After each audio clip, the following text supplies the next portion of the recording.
মাওলার কালামটার এইভাবে ধরিয়া বুকের মধ্যে নিয়ে এইভাবে জড়াই ধরে বলবা, মালিক রে, তোমার এই কোরআন কদরের রাত্রে নাজেল হয়েছে। চোখের পানি সাইরা দিয়া বুকের মধ্যে কোরআনটারে নিয়ে বলবা, মালিক, এই কোরআনের জন্য তোমার নবী দান দান মোবারক শহীদ করছে। এই কোরআনের জন্য তোমার প্রিয় হাবিব উহুদের মাঠের থেকে আসার পরে জীবনে কোনোদিন গোশত চাবাইয়া খাইতে পারে। এই কোরআনের জন্য দুনিয়ায় যত হাজার হাজার সাহাবীরা জীবন দিয়েছে মালিক, এই কদরের রাত্রে তোমার এই কোরআন নাজেল হয়েছে। আমি গুনাহগার, কোরআন শরীফ সহি শুদ্ধভাবে পড়তে পারি না, তোমার কোরআন বুকের মধ্যে নিয়ে সুমা খাইলাম। তুমি না বলছো যারা কোরআনকে সুমা খায় সে যেন আমি আল্লাহকে সুমা খাই। কোরআন শরীফে যে হাত দিয়ে ধরিয়া মুসা সে যেন আমি মাওলার চেহারায় মুসা দেয়। যে ব্যক্তি কোরআনকে বুকের মধ্যে নিয়ে আদর করে সে যেন আমি মাওলার বুকে নিয়ে আদর। আল্লাহ বুঝি নাই তোমার কোরআনের এত দাম গো মালিক। যদি আগে জানতাম কোরআনের এত দাম, স্কুল কলেজেও পড়তাম, মাদ্রাসায় যাইয়া কোরআনটা সহি শুদ্ধভাবে শিখতাম, তাবলিগে যাইয়া অন্তত এক চিল্লা দিয়ে এক সাল দিয়া কোরআন শরীফ শেখার চেষ্টা করতাম। সরমুনার মাঠে যাইয়া অন্তত 3 দিন বয়ান শুইনা তোমার কোরআন শিখতাম। হালকায় জিকিরে যাইয়া সরমুনার মাঠে যাইয়া কোরআন শিখতাম, তাও কপাল খারাপ, পারি নাই গো মালিক। এখন এই বয়সে, বুড়া বয়সে কি করব শিখতে পারি না। এই জন্য তুমি আমারে লাথি মারিও না। ইলিয়াসুর রহমান জিহাদির মসজিদে বসিয়া তারাবির নামাজ শেষ করিয়া কোরআনটা বুকে নিয়ে আদর করছি, তুমি আমারে লাথি মাইরা তারায় দেও। বিশ্বনবী বলে, আয়েশা রে, মানুষকে যখন কাফন পরাইয়া কবরে রাইখা আমার হাতের দিকে তাকাও আমার যুবক বন্ধুরা। তোমার মতো কত যুবক অ্যাক্সিডেন্ট করে মারা যায়, তোমার মতো কত যুবক গাড়ি অ্যাক্সিডেন্টে মারা যায়, তোমার মতো কত যুবতী বন্ধু বান্ধবীরা মারা যায়। আমার বিশ্বনবী বলে, আয়েশা রে, তুমি আমার কাছে প্রশ্ন করছো মানুষ কখন অসহায় হয়। আয়েশা, তুমি কি জানো টাকা না থাকলেই তাকে অসহায় বলে না, বাড়ি গাড়ি না থাকলে তাকে অসহায় বলে না। আয়েশা, 2টা হাত না থাকলে তাকে অসহায় বলে না, 2টা চক্ষু না থাকলে তাকে অসহায় বলে না। আয়েশা, অসহায় ব্যক্তি কারে বলে জানুনি? যখন কাফন পরাইয়া জীবনের শেষ গোসল দিয়া বাড়ির সামনে শোয়া রাখে, ছোট বাচ্চাটা বাবার মাথার কাছে বয়া কাঁদে, আমার আব্বুরে তোমরা কেন এইভাবে শোয়া রাখছ? ছোট্ট নাতিটা নানার পাশে বসে, ছোট্ট নাতিটা দাদার পাশে বসে কাঁদে আর বলে, আমার দাদার এই পাঞ্জাবিতে কেন শোয়া রেখেছ? আমার দাদা কেন হাঁটা চলা করে না? আমার নানি কেন হাঁটা চলা করে? আয়েশা, ওই লোকটার মতো অসহায় আর কেউ হতে পারে না। আয়েশা, এই লোকটার যখন 4 জনে কান্দে লয়ে কবরে রওনা দেয়, এই লোকটা মনে মনে ভাবে, আমি বুঝি এই 4 জনে আমার সঙ্গে যাবে, আমার পিছনে যত বন্ধু বান্ধব দেখি সবাই সাথে যাবে। আমার বড় ছেলেটারে আমার খাটটা ধরে দেখতাছি, আমার শালা সম্বন্ধী বা স্বাস্থ্য ভাই, মামাতো ভাই সবাই দেখতাছি আমার খাট ধরে আমার সাথে কবরস্থানে যায়। ও আয়েশা, যখন ওই লোকটারে কবরের উপরে এইভাবে রাইখা 2 জনের নামে, লোকটা মনে মনে ভাবে, এই 2 জন বুঝি আমার সাথে না। আয়েশা, যখন এই 2টা লোক হাতের পরে ভর দিয়া উঠিয়া যায়, লোকটা ডাইনে তাকায় বামে তাকায়, দেখে মাটির ওয়াল দেয়া। একটু পরে যখন দেখে আয়েশা উপরে বাঁশের ছাউনি দিয়া দেয় রে আয়েশা, ওই লোকটা তখন চিৎকার মারে আর বলে, আরে সাদের বাড়ি সাদের নারী, সাদের বাড়ি সাদের নারী, কোথায় রইল আমার? সবাই দেখি পর হয়ে গেল, আপন রইল না কেহ। আই সেই লোকটারে যখন রাইখা আসে, বাঁশের ছাউনি দিয়ে দেয়, চাটাই দিয়ে দেয়, লোকটা এক একটা ছিদ্র গুনতে থাকে, কোন ছিদ্র দিয়ে আমার ছেলেটারে দেখা যায় কিনা, আমার মেয়েটাকে দেখা যায় কিনা, আমার নাতিটারে দেখা যায় কিনা, আমার জোরের ভাইটারে দেখা যায় কিনা। যখন দেখে আর কিচ্ছু দেখা যায় না, পাড়ায়া পাড়ায়া জনগণে আমার কবরে মাটি দিয়া দেয় রে আয়েশা। তখন ওই লোকটা কবরের মধ্যে এমন জোরে চিৎকার মারে আর বলে, আরে কেমনে থাকবো এই কবরে, কমনে থাকবো এই কবরে, একা শুয়া। মালিক তুমি দেখা রাইখো আমি গুনাহগারকে। বাবা এই লোকটা ডাইনে তাকায় বামে তাকায়, কাউরে না দেখে অন্ধকার কবর। একটু পরেই দেখে বাবা যদি বৎকার হয়, কবরের মধ্যে শরীরের মধ্যে এমন বড় বড় পশমওয়ালা দুইটা লোক ঢুকে। প্রথম আসি এই বাবা এদিকে তাকা, যুবক পায়ের কাছে বান্ধন থাকে, একটা টান দিয়ে কাফনের কাপড়টা খুলিয়ে ফেলে। এত বড় বড়ওয়ালা রডের মতো বড় বড় শরীরের মধ্যে পশম, এইভাবে বুকের মধ্যে চাইবা ধরলার সঙ্গে সঙ্গে বুকের এই পাজর থেকে ওই পাজর ঢুকিয়ে দেয়। লোকটার এমন একটা দৃশ্য, চোখ নাই কান নাই, কোনো কিছু শুনবার মতো নাই। লোকটা চিল্লায় আর বলে, তুমি কে গো, তুমি কে? কানেও শোনে না, চোখেও দেখবে না রে আয়েশা। লোকটা যত চিল্লাবে তত আরো জোরে জোরে বুকের সাথে চাপ মারবে। লোকটা সহ্য করতে না পাইরা বলবে, এত সাদের বিছনা, এত সাদের বাড়ি গাড়ি রাইখা কেমনে ঘুমাইয়া রইব, কেমনে থাকবো? এই বুলালা, এই বড় বড় পশমালা লোক দুইটা চলিয়া যাবে। একটু পরেই দেখা যাবে লোকটার কবরের মধ্যে বাবা ৯৯টা সাপ ঢুকিয়া যাবে।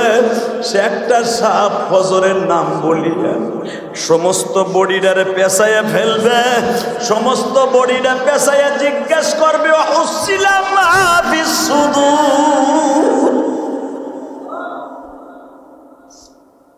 তুই কি কেমনে ভুলে গেছিলি আমার মাওলারে? আল কারিআতু মাল কারিআ ওয়া মা আদরাকা মাল কারিআ ইয়াওমা ইয়াকুনুন নাসু কাল ফারাশিল মাবথুথ ওয়া তাকুনুল জিবালু কাল ইহনিল মানফুস ফাআম্মা মান তাকুলাত মাওয়াজিনুহু فهو في عيشة راضية ألهاكم التكاثر حتى زرتم المقابر। এক একটা আয়াত পড়বে আর জিজ্ঞাসা করবে, কেমনে ভুলে গেছিলি? তুই কি ভুলে গেছিলি কবরটা অন্ধকার? তুই কি ভুলে গেছিলি কবর পোকামাকড়ের ঘর?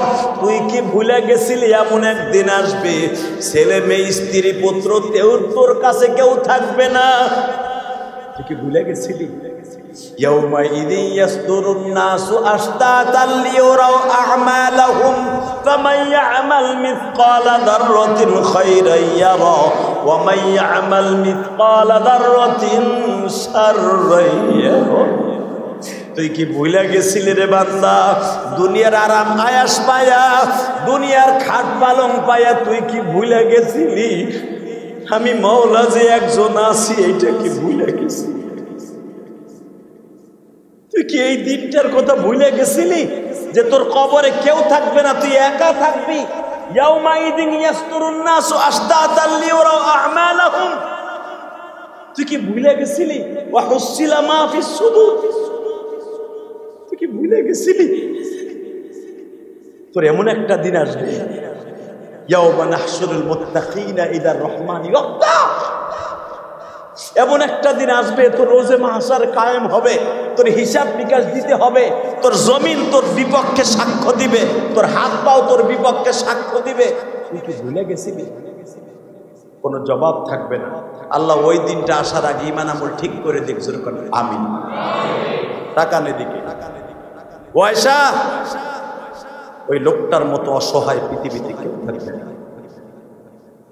বাড়ি আছে, গাড়ি আছে, নারী আছে, ছেলে আছে, মেয়ে আছে, ওই ঘরের মধ্যে কেউ নেই।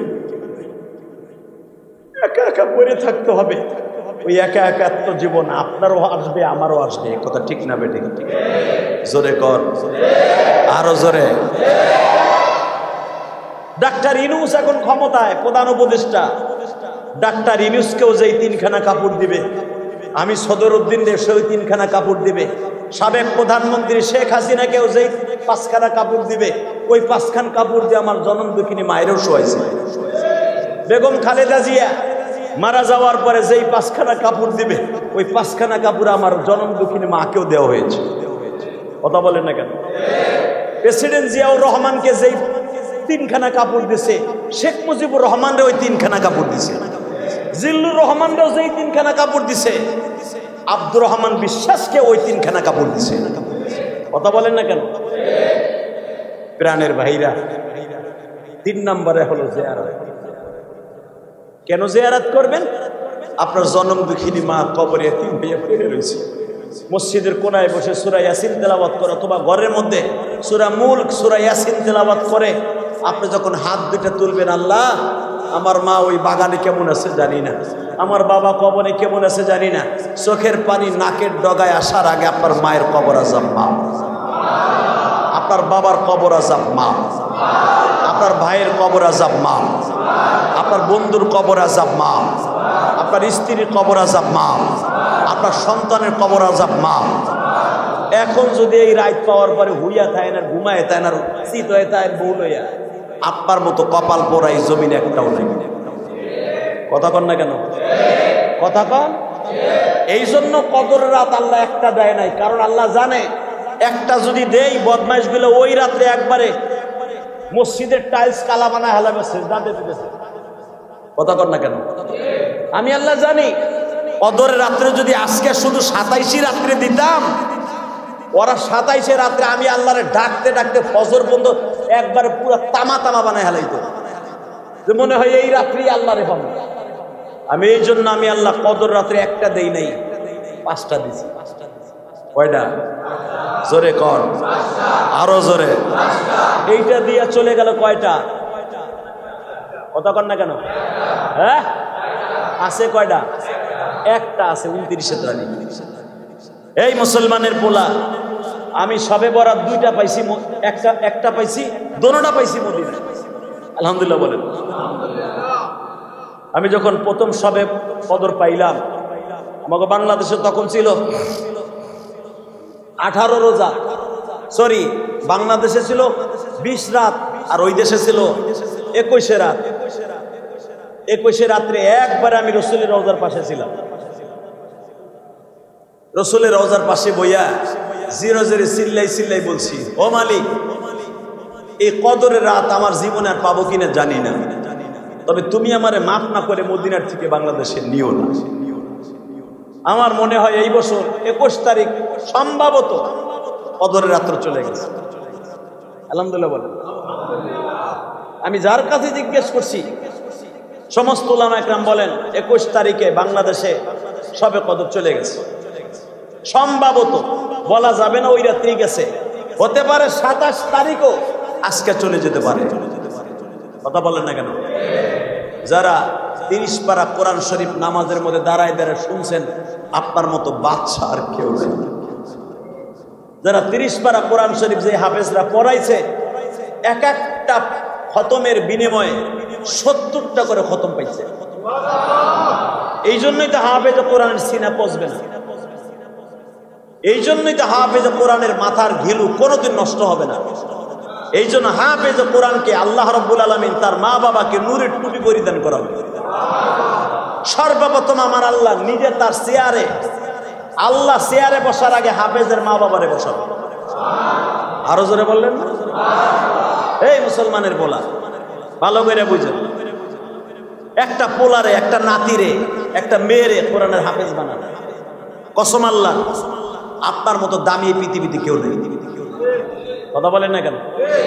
আপনি বাড়ি গাড়ি সব থুয়ে গেলেন, মরার পরে যে 5 ওয়াক্ত নামাজ পড়ে অন্তত আপনার জন্য একটু দোয়া করবে এমন লোক রাইখে গেলেন না, আপনার মতো বক বক এই জমিনেরও থাকতে পারে। কথা ঠিক না বেটি?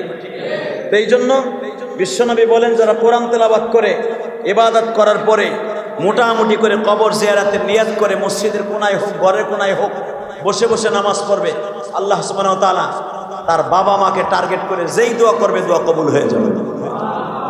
অতএব দোয়া করার দরকার আছে না নাই? তারাবি পড়ছি না ইনশাআল্লাহ? নবী বলছে ইবাদত, 2 নম্বরে তেলাওয়াত, কিছু না কিছু তেলাওয়াত করবো। রাজি আছি না নাই? আসি? করবো তো সবাই? কে কে করবো তেলাওয়াত? দেখে হাত তুলে দেখাই তো কে কে তেলাওয়াত করবো। অন্তত 1 পাতা কোরআন শরীফ পড়বে, 1 পাতা হইল, 1 পাতা কোরআন শরীফ হইলে পড়বো ইনশাআল্লাহ। হাত নামাজ। এখন যদি কর হুজুর আমি তো কোরআন শরীফ পড়তে পারি না, এখন আমি কি করব? আমি তো ছোটকালে মা বাবা গরিবের ঘরে জন্ম নিয়েছিলাম, কোরআন শরীফ দেখেও পড়তে পারি না, আমি কি করব? আপনার জন্য একটা সুন্দর পদ্ধতি আছে, সেটা হলো বাসায় যে কোরআন শরীফটা এইভাবে বুকের মধ্যে নেবেন, তাকানাই দিকে। যারা মিডিয়ার মাধ্যমে আগামীকালকে আমার এই বয়ানটা শুনবেন, সারা পৃথিবীতে এই বয়ানটা ছড়াই যাবে। আমি জানি প্রবাসীরা আমার বয়ান বেশি শুনে। আমি যখন বাংলাদেশের বাইরে যাই, প্রবাসীদের ভালোবাসা দেখলে বুকটা ফেটে যায়, এত ভালোবাসে আমাকে, আপনি কল্পনার বাইরে। এই বছর সেহরিতে একটা অনুষ্ঠান করছি, সেহরিতে দোয়ার অনুষ্ঠান, ইফতারিতে দোয়ার অনুষ্ঠান, জোহরে দোয়ার অনুষ্ঠান, যেখানে যাই শুধু প্রোগ্রাম আর প্রোগ্রাম। সৌদি আরব, আলহামদুলিল্লাহ বলেন। এই সম্মান আমার না, এই সম্মান আল্লাহর দেয়া। এই সম্মান কার দেয়া? হ্যাঁ, কিভাবে ঠিক পাই যে ইলিয়াস রহমান যদি অমুক হোটেলে আছে, যাকে যাকে মৌমাছির মতো লোকগুলো হোটেলে খুঁজা খুঁজা আমার বাইর করে, খুঁজা খুঁজা বাইর করে কেমনে কিভাবে হুজুর আমাদের তাবুতে যেতে হবে, হুজুর আমার হোটেলে যেতে হবে, হুজুর আমাদের অমুক জায়গায় যেতে হবে দোয়ার জন্য, হুজুর আপনার জন্য অপেক্ষায় আছে, আপনি কবে আসবেন। এই ভালোবাসা আমি ইলিয়াস রহমান জিহাদি প্রবাসীদের ভালোবাসা জীবনে শেষ করতে পারবো না। এই ভালোবাসা আমার মায়ের দোয়া, এই ভালোবাসা আমার নানার দোয়া, এই ভালোবাসা একমাত্র আমার রব্বে কারিমের ফজলের করম। কত বক্তাই তো, কত মানুষই তো সৌদি আরবে যায়, কেউ তো কাউরে জিজ্ঞেস করে না, কিভাবে খুঁজা খুঁজা বাড়ি করে আমি নিজেও জানি না। এটা আল্লাহর ফজল ও করম। কথা ঠিক না বেঠিক? তো আমি আপনাদের সকলের কাছে বলবো, যারা কোরআন শরীফ পড়তে পারেন না তারা এইভাবে বাসায় যাবেন, বাসায় যে আপনার মেয়েটাকে বলবেন, মা তোমার না 1000 টাকা বেতন দিয়া কোরআন শরীফ শিখাইছি, আব্বু তুমি 1 পাতা কোরআন শরীফ পড়ো তো, আমি শুনি। সুবহানাল্লাহ বলেন না? আপনার স্ত্রীকে বলবেন, তুমি 1 পাতা কোরআন শরীফ পড়ো তো, আমি তোমার পাশে বয়ে বয়ে শুনি। এখন যদি বলেন হুজুর আমার মাইয়াও জানে না, আমার পোলাও জানে না, আমার পোলা জানে ইংলিশ, আমার পোলারে যদি বলি একটা প্যারাগ্রাফ মুখস্থ করে দাও, 5 মিনিটে করে দেয়। আমার পোলারে যদি একটা ইংলিশে একটা কবিতা বলতে বলি, বাস 2 মিনিট লাগবে শোনাইতে। কিন্তু হুজুর আমি ভুল করে ফেলেছি, আমার ছেলেও তো কোরআন শরীফ পড়তে জানে না। এরকম আল্লাহর ওলি আছে না নাই? হ্যাঁ, বাংলাদেশে এমনও বুদ্ধিজীবী ছিল, আপনারা জানেন কয়েক বছর আগে বাংলাদেশে এক নাস্তিক মরছিল, এক বুদ্ধিজীবী, অনেক বড় বুদ্ধিজীবী, নাম করে চিনে নেবেন। এ বদমাইশের পোলা মরার পরে, বাপ মরার পরে, আমাদের দেশে তো মাশাআল্লাহ মুক্তিযোদ্ধা, নাম কি দেখেন না, শেখ হাসিনা মুক্তিযোদ্ধা করতে করতে এখন বেচারি পতনী হয়ে গেছে। কতক্ষণ না কেন মুক্তিযোদ্ধাকে আসমানে উঠাই দিয়েছিল, আর ওরাও মনে করছিল ম্যাজিস্ট্রেটের পাওয়ার পেয়ে গেছে। কতক্ষণ না কেন ফুডার ঘরে ফুডা শেখ হাসিনারে শেষ করছে এই মুক্তিযোদ্ধারা। এই বিডির যে পাম দিছে আর শেখ হাসিনা পামে ফুলছে, কইলে আজকে দিছে বাস ঢুকাই। কথা বলেন না কেন? খাবি না হোক মুক্তিযোদ্ধা ভাতা নিবি না, বাইরে লুলা বানানো, খালি মুক্তিযুদ্ধ কইলি পিডাম। কথা বল না কেন? একবার মুক্তিযুদ্ধ কবি আর পিডাম। তোকে মুক্তিযোদ্ধা বাদ, এখন 24-এর মুক্তিযুদ্ধ শুরু হয়েছে। কথা বলেন না কেন? তোরাই দেশটার অধপতনে দিচ্ছে। আগে মুক্তিযোদ্ধাদের পক্ষে জোরালো বক্তব্য দিতাম আমি, কেন জানেন? এখন দেখছি এর একটা মুক্তিযোদ্ধা এমন পাওয়ার দেখাইতো মনে হয়তো এই দেশের জিল্লুর রহমান। অন্নামালক কেতরুদ্দিন রহমান ও দেখাইতো জিল্লুর রহমানের পাওয়ার। কথা কর না কেন? অন্নামালো সদরুদ্দিন রহমান ও দেখাইতো শেখ মুজিবুর রহমানের পাওয়ার। কথা কর না কেন? ও দেখাইতো জিয়াউর রহমানের পাওয়ার। দিছে আল্লাহ সুদাইয়া। আল্লাহ অতিরিক্ত কোনো কিছু পছন্দ করে না। কথা বলেন না কেন? এক বুদ্ধিজীবী মুক্তিযোদ্ধার পোলা জানাজায় খারাইছে, আপনারা দেখছেন, সারা দুনিয়া দেখছে সোশ্যাল মিডিয়ায়। ঈদের নামাজে জানাজা উঠলে হাত উঠাইতে হয় না?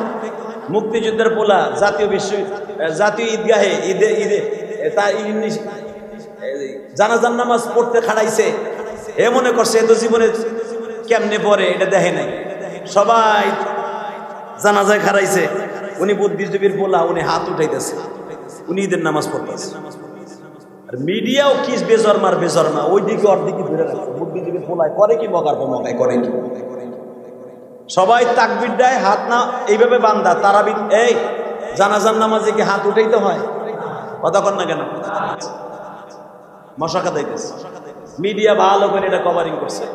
আর দেখছে, দেখো মুক্তিযুদ্ধের পোলা ক্যামেরিস্ট বিশ্ববিদ্যালয়ে পড়ছে, সে আমেরিকা, সে লন্ডন, এমন কোন এলেম নাই, শিক্ষা অর্জন করে নাই, জানাজাটা কেমনে পড়তে হবে বাট পারবে বেটা বাপ্পা এটা শেখে নাই। কথা কর না কেন? কি দাম আছে বলেন? কুত্তার দাম আছে, আপনার জিন্দিগির দাম নেই। ঠিক না বেটে? হ্যাঁ, এই জন্য আমার বিশ্ব নবী বলেন, তুমি তোমার ছেলেকে বলবা, মা এক পাতা কোরআন শরীফ পড়ো। এই রাত্রে যদি মেয়েও না পারে, বিবিরে বলবে এক পাতা কোরআন শরীফ পড়ো।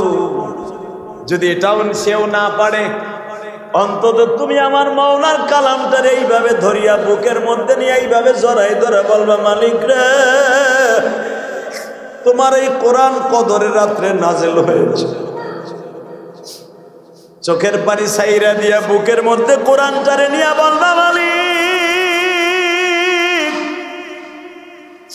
এই কোরআনের জন্য তোমার নবী দান মোবারক শহীদ, এই কোরআনের জন্য তোমার প্রিয় হাবিব উহুদের মাঠের দিকে আসার পরে জীবনে কোনোদিন গোশত চাবাইয়া খাইতে পারে। এই কোরআনের জন্য দুনিয়ায় যত হাজার হাজার সাহাবীরা জীবন দিয়েছে, মালিক, এই কদরের রাত্রে তোমার এই কোরআন নাজেল হয়েছে। আমি গুনাহগার, কোরআন শরীফ সহি শুদ্ধভাবে পড়তে পারি না, তোমার কোরআন বুকের মধ্যে নিয়ে সুমা খাইলাম। তুমি না বলছো যারা কোরআনকে সুমা খায় সে যেন আমি আল্লাহকে সুমা খাই। কোরআন শরীফে যে হাত দিয়ে ধরিয়া মুসা, সে যেন আমি মাওলার চেহারায় মুসা দেয়। যে ব্যক্তি কোরআনকে বুকের মধ্যে নিয়ে আদর করে সে যেন আমি মাওলার বুকে নিয়ে আদর করি। আল্লাহ বুঝি নাই তোমার কোরআনের এত দাম গো মালিক। যদি আগে জানতাম কোরআনের এত দাম, স্কুল কলেজেও পড়তাম, মাদ্রাসায় যাইয়া কোরআনটা সহি শুদ্ধভাবে শিখতাম, তাবলিগে যাইয়া অন্তত এক চিল্লা দিয়ে এক সাল দিয়া কোরআন শরীফ শেখার চেষ্টা করতাম। সরমুনার মাঠে যাইয়া অন্তত 3 দিন বয়ান শুইনা তোমার কোরআন শিখতাম। হালকায় জিকিরে যাইয়া সরমুনার মাঠে যাইয়া কোরআন শিখতাম, তাও কপাল খারাপ, পারি নাই গো মালিক। এখন এই বয়সে, বুড়া বয়সে কি করব, শিখতে পারি না। এই জন্য তুমি আমারে লাথি মারিও না। ইলিয়াসুর রহমান জেহাদের মসজিদে বসিয়া তারাবির নামাজ শেষ করিয়া কোরআনটা বুকে নিয়ে আদর করছি, তুমি আমারে লাথি মাইরা তারায় দিও না। আমি আপনারে ওয়াদা করে গেলাম, এইভাবে যদি এই রাত্রে কোরআনটারে বুকে নিয়েও একটু আদর করতে পারেন, মাফের আশা করতে পারে।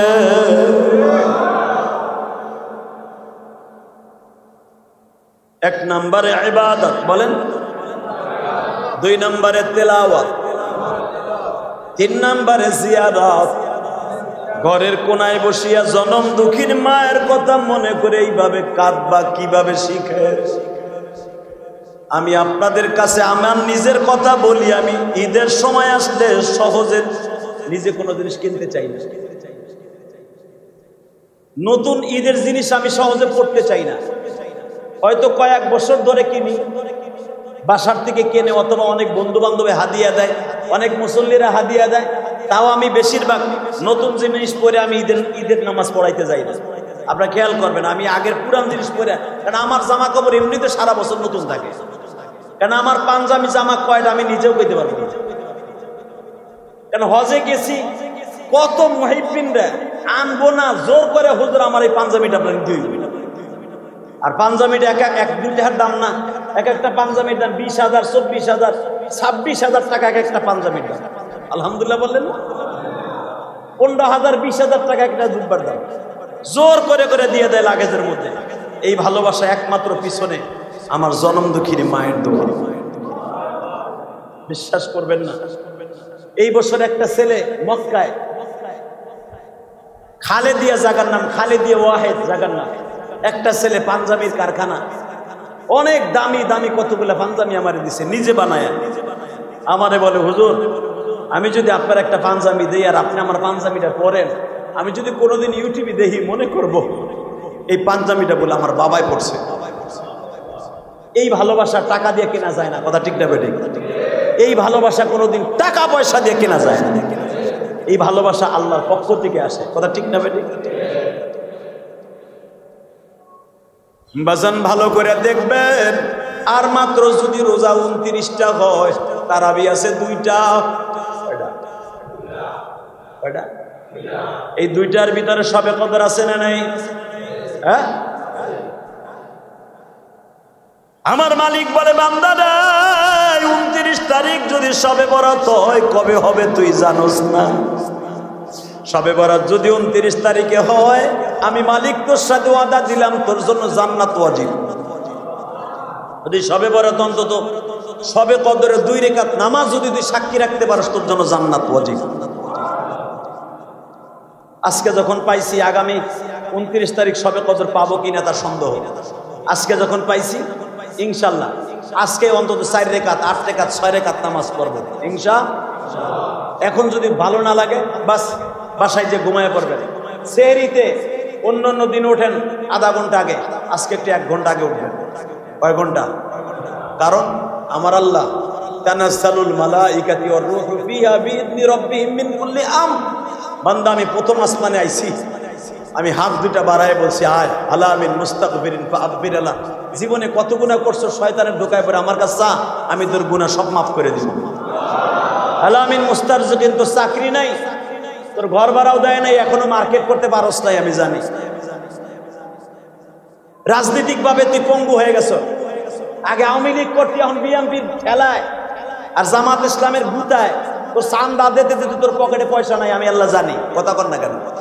কারণ তুই 15 বছর কামাইছর, আর তোর 5 মাসে তোর যা আসল হয়ে গেছে, এটা আমি আল্লাহ জানি। এটা তোর বিচার, তুই কোন নেতার কাছে চাইস না। আলা মিন মুস্তারজিকিন ফারজুকা। আপনি ভাইবেন না আমি বানাই কইতেছি।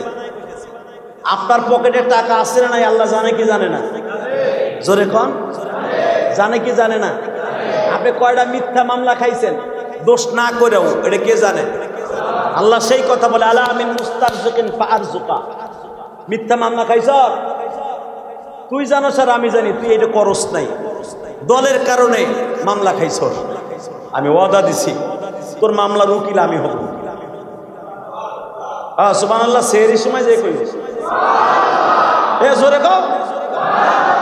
আল্লাহ নিজে বলেন, আলা মিন মুস্তারজিকিন ফারজুকা আলা কাদা হাত্তা ইয়াতলা'আল ফাজর ওয়া ফি আলা কাদা হাত্তা ইয়াতলা'আল ফাজর।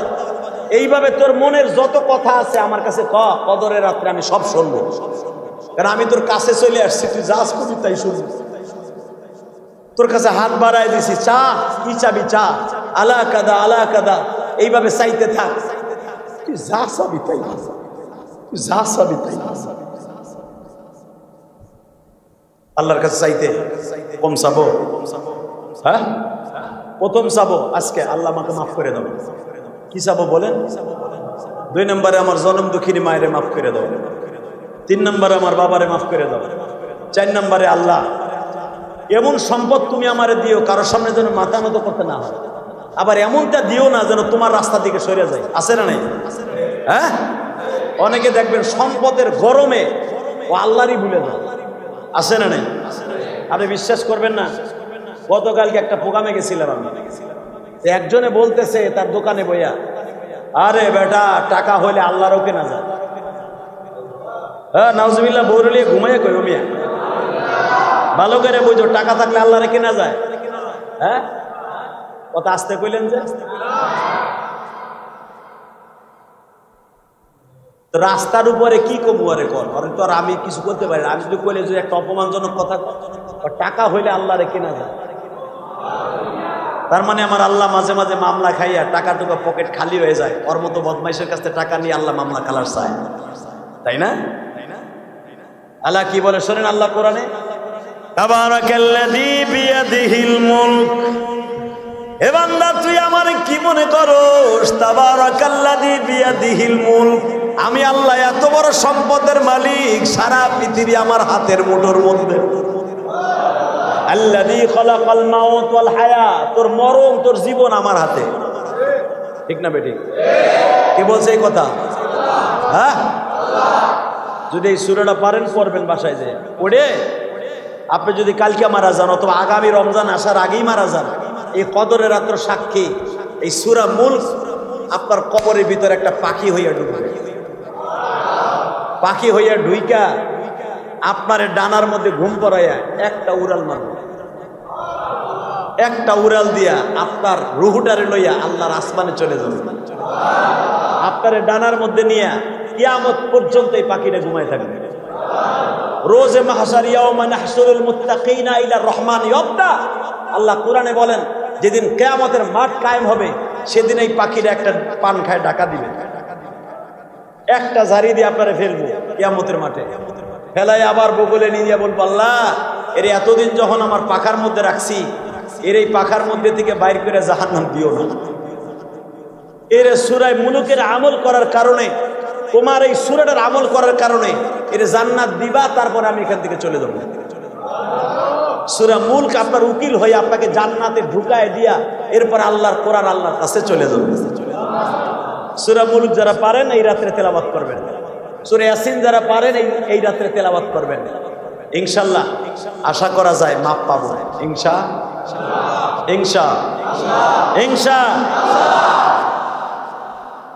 এই রাত্রে আমার আল্লাহ কয়েকজনকে মাফ করবে না। 1 নম্বরে নেশাখোর, 1 নম্বরে যারা মদ খান, জুয়া খান, গাঞ্জা খেলেন, গাঞ্জা খান, জুয়া খেলেন, হিরোইন খান, এদেরকে আল্লাহ মাফ করবে না। শিরক যারা করেন, যারা শিরক করেন, পীরের পূজা, মাজার পূজা, কবর পূজা, আল্লাহ এদেরকে মাফ করবেন আজকে। এবং যারা জানতে শরীরে মা বাবার সাথে বেঈমানি করেছেন, আছে না নাই? আছে না? হ্যাঁ, বাপ মা তো কবরে চলে গেছে, এখন আপনার অবস্থা কি হইব? মনে রাখতে হবে যেই সন্তানের পরে মা বাবার বর্দ আছে, আল্লাহর জাতের কসম করে আল্লাহ বলেন তুই সিজদা দিয়ে লাভ নাই, তুই আমার কাছে সিজদা দিস না, তোর সিজদা কোনো লাভ নাই। এই বান্দা মনে রাখবি, একটা লোকের পেট ভরে যাওয়ার পরে তার কাছে স্বর্ণের দিয়ে যদি পুরি বানায় দেন, ওই লোকটার কাছে খাইতে ভালো লাগবে না। এই বান্দা তোর সিজদা আমার কাছে টেস্ট লাগবে না, কারণ তোর বরদোয়া এমন ভরে গেছে তোর জিন্দেগিটা, তোর বরদোয়ার কারণে তোর কোনো ইবাদত আমার আসমানে আসবে না। তুই আমার কাছে সিজদা দিস না। এখন প্রশ্ন আসতে পারে, তাহলে আমার কারণটা আমি করবোটা কি? কদর রাত্র পাইছি, তাহলে আমার কুত্তা হিসাবেও কি আল্লাহ মাফ করবো না? আল্লাহ বলেন তোর জন্য একটা সিস্টেম আছে। যদি মা বাবা বাইচা থাকে, দূরে থাকে, টেলিফোন করে বলে ফেলবি, মা গো কদরের রাত্র তুমি যদি একটু মাফ করে দিতাম আজকে মাফ পেয়ে যেতাম। তোর যদি এইটাও কাছে না থাকে, টেলিফোনে বললি, কাছে থাকলে দাম করে বাবা মায়ের হাতটা টান দিয়ে ধরে বলবি, আল্লাহ আমার বাবা মার কাছে মাফ চাইছি, তুমি মাফ করে দাও। আল্লাহ বলেন তোর মায়ে যদি মাফ করে দেয়, আমিও ওয়াদা করলাম আমি মাফ করে দিচ্ছি।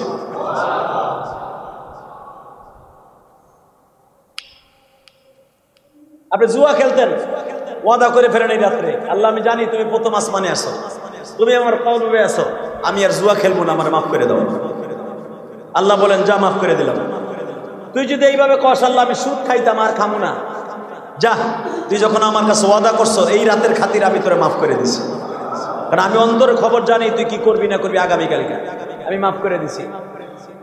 আল্লাহ রাব্বুল আলামিন আমাদের বুঝে বুঝে আমল করার তৌফিক দান করুন। এই কদরের রাত্রে যে মা বাবা হারিয়েছি, অন্তত দুইটা চোখের পানি ছেড়ে দিয়ে তাদের জন্য কান্নাকাটি করবো ইনশাআল্লাহ। কারণ এত কষ্ট করে বাড়ি গাড়ি সব করে দিয়ে গেলাম আমরা, এই বাড়িতে বসে আমার একটা রাত্র ঘুম আসে না, এসির মধ্যে না ঘুমাইলে, ফ্যানের নিচে না ঘুমাইলে, কবরে ইলেকট্রিক নাই, ফ্যান নাই, বাতি নাই, কেমনে থাকবো? সবকিছু নিয়ে কবরে যেতে হবে ইনশাআল্লাহ। আল্লাহ আমাদের সবাইকে তৌফিক দান করুন। কি এবং এই রাত্রে আমার বিশ্বনবী বলেছেন কদরের রাত্রে ইবাদত, তেলাওয়াত, আর একটা কাজ হলো আয়েশা, আমার নবী আয়েশাকে বলতেছে, আয়েশা তেলাওয়াতের পাশাপাশি জিয়ারত, জিয়ারত যদি করতে যাইয়া কোনো মানুষ তার মা বাবার জন্য আল্লাহর রাস্তায় দান করে, আমার আল্লাহ ওই দানের খাতিরে তার বাবা মাকে মাফ করে দিবেন। এই রাত্রে বেশি বেশি দান করবে ইনশাআল্লাহ। বলেন পারবো না ইনশাআল্লাহ? হ্যাঁ, যদি এখন বলি যারা আজকে দোয়ার জন্য মা বাবার জন্য দরখাস্ত করছেন আমার কাছে, এক মহিলা আবু বকরের কাছে 200 টাকা পাঠাই দিয়েছে আমার কাছে দোয়ার জন্য। দোয়া করার জন্য টাকা লাগে না, দোয়া করার জন্য কোনো কিছু লাগে না, মুখ দিয়ে বললেই হয়। টাকা পাঠাই দিয়েছেন আলহামদুলিল্লাহ। আর এক মহিলা, ওই যে আবুল সাহেব আছেন, আবুল সাহেব, 5 তলা এক মহিলা আজকে দুপুরে আইছে, হুজুর আপনার এই মসজিদের জন্য আমি 4000 টাকা দিয়ে গেলাম। আলহামদুলিল্লাহ বলেন না? মসজিদের রসিদ দিয়ে দিলাম আমি। মহিলাটা আসছে, কয় হুজুর আমিও অসুস্থ, মাজার হাড্ডি ক্ষয় হয়ে গেছে, দাঁড়াইতে পারি না, বইতে পারি না, হইতে পারি না, কষ্ট হয়। আমার অফিসে আসছে দোতলায়, জোহরের পরে আসিয়া আমার মসজিদে 4000 টাকা দিয়া চোখের পানি ছাইরা দিছে। হুজুর আমি ফাতেমার মা, মায়েটার নাম ফাতেমা, ফাতেমার নামে রসিদ কাটছি, ফাতেমার জন্য দোয়া করবেন, আমার ফাতেমা অসুস্থ এবং ফাতেমার বড় বোনও অসুস্থ, আমিও অসুস্থ, হুজুর আজকে রাত্রে দোয়া করবেন। বিশ্বাস করেন আমি মনে মনে ভাবলাম এই মহিলাটা এত কষ্ট করে আমার অফিসে আইসা টাকাটা দিয়ে গেল, মহিলাটার মনের মধ্যে একটা বিশ্বাস আছে, যদি ইলিয়াসুর রহমান জেহাদির মসজিদে এই টাকাটা দেই, এই মাদ্রাসায় দেই, বিশ্বাস আমার আল্লাহ আমারে মাফ করে দিতে পারে। কথা বলেন না কেন? হ্যাঁ, মানুষ বিশ্বাসে অনেক কিছু করে, করে কি করে না? মনে রাখতে হবে যাদের বাবা মা চলে গেছে, আমি আল্লাহর ঘর সাক্ষী রেখে বলছি, আপনি যদি এই রাত্রে বেশি বেশি দান করেন, রব্বে কারিম আপনার দানের খাতিরে বাবা মারে মাফ করে দিবেন। এই যেখানে অনেক লোক আছেন পুরাটা রমজান মাস আপনি দামি দামি আপেল খাইছেন, কমলা খাইছেন, 300 টাকা 500 টাকা দিয়ে তরমুজ কিনে খাইছেন, ওই বাবার কথা একবার মনে করছেন, মায়ের কথা একবার মনে করছেন? 500 টাকা যদি কোনো এতিমখানায় কিনে দিয়ে আসতেন, একটা তরমুজ, একটা বাঙ্গি কিনে দিয়ে আসতেন, আমি কসম করে বলি ওই বাঙ্গিটা আপনার ছাত্ররা খায় নাই, আপনার বাবাই খাইছে কবরে, আপনার মায়ের কবরে খাইছে। আল্লাহ সুবহানাহু ওয়া তাআলা আপনাদেরকে বেশি বেশি করে রমজান মাস যতদিন বাকি আছে আমল করার তৌফিক দান করছে বলে আমিন। আল্লাহ আমাদের সবাইকে কবুল করুক। তো ইনশাআল্লাহ তাআলা একটু পরে এই মসজিদে 4 জন হাফেজে কোরআন আপনাদের 30 পারা কোরআন শরীফ শোনাইছে। সারা দুনিয়াও যদি এক একটা অক্ষরের বিনিময়ে আমরা দিতে চাই, সম্ভব না। কথা বলেন না কেন? সম্ভব? পারবেন শেষ করতে? আরে দুনিয়া দিলেও তো সম্ভব না। মেয়ে তারাবি হিসাবে কোনো টাকা পয়সা না।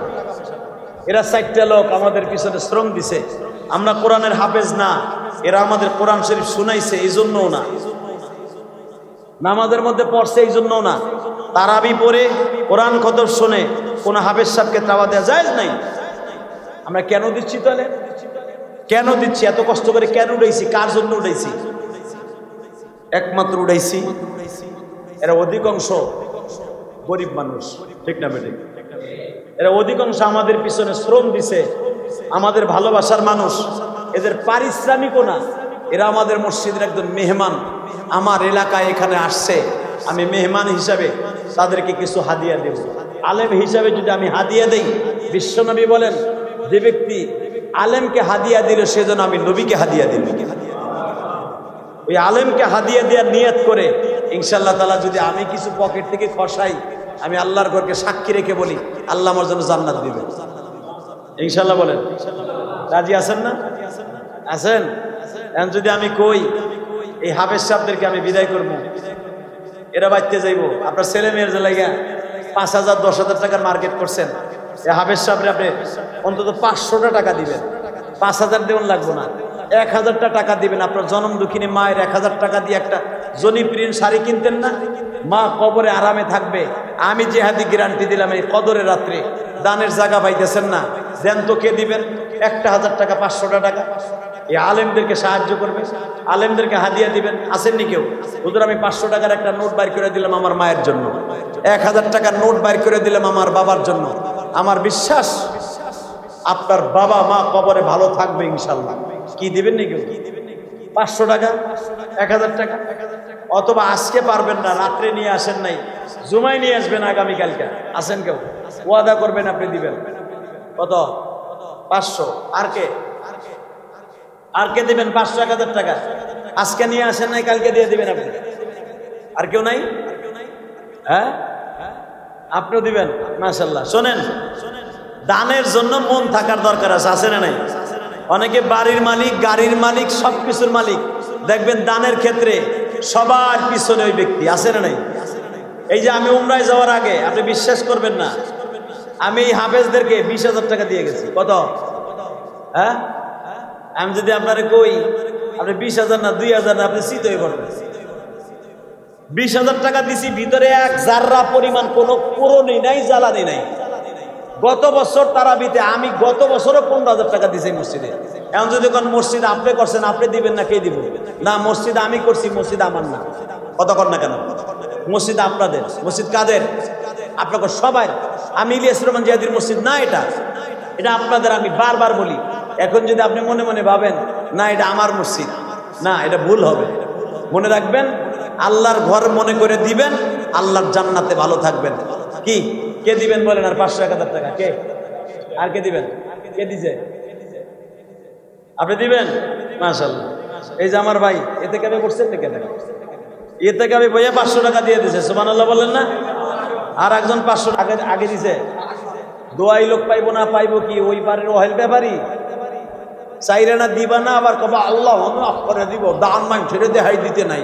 বদমাইশের বেটা বদমাইশ, তোর কপালে জুতার বাড়ি হারামি কোথাকার বাটপার।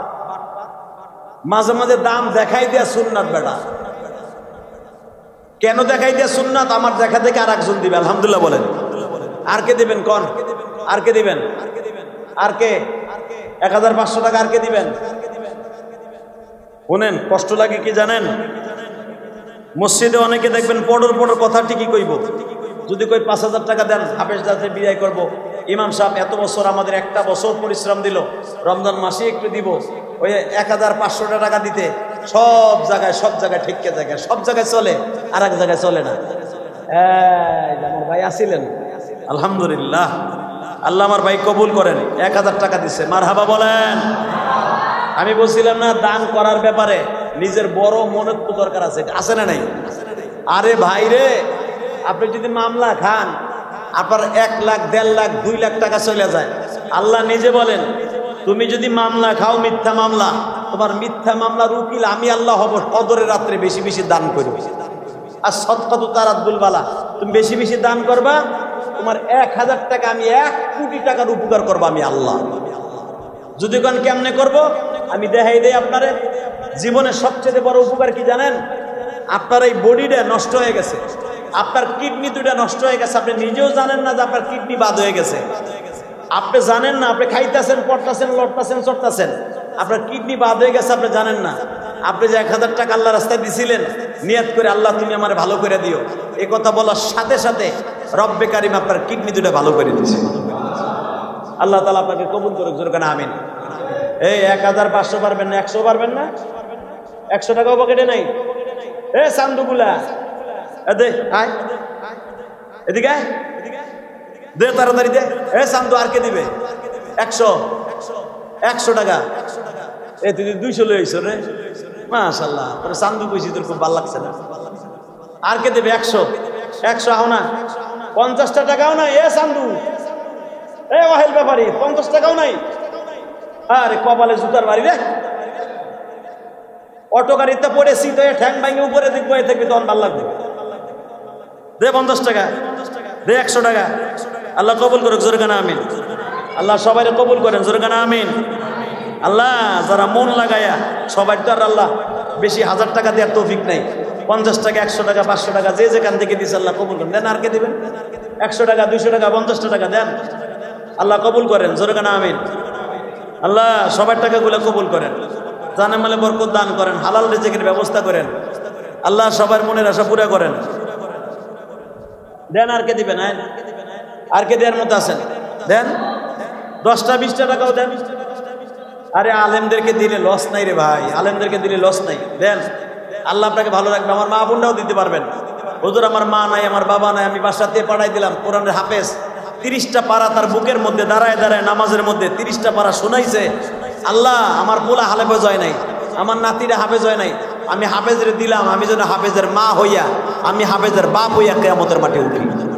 এ টাকাগুলো গুনে ফেলেন। আল্লাহ তাআলা আমাদের সবাইকে কবুল করুক, জোরে কানা আমিন। আসেন তওবা করে আস্তাগফিরুল্লাহ। রব্বে মিন কুল্লি জামবিও ওয়া আতুবু ইলাইহি।